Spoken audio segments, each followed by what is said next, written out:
Introducing David Irvin. Hey y'all, Hey, I want to do y'all a song that I've written called The Bird. Hope you enjoy it.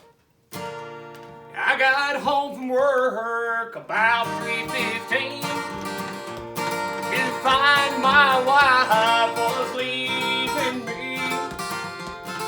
She took everything, even my TV.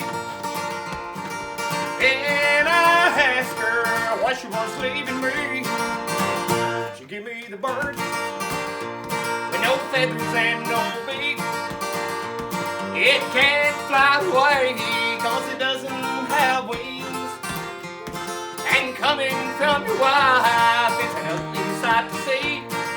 She took it all, F-B-I-R-D.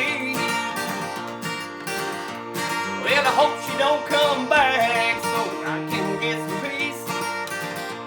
I was sitting on the front porch drinking a glass of tea, and as she pulled up in a little fancy Jeep, she said there's something that I want you to keep.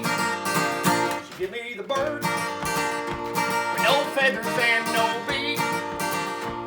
It can't fly away cause it doesn't have wings. And coming from your wife, it's an ugly sight to see. She took it all, F-B-I-R-D. Yeah, she took it all, F-B-I-R-D.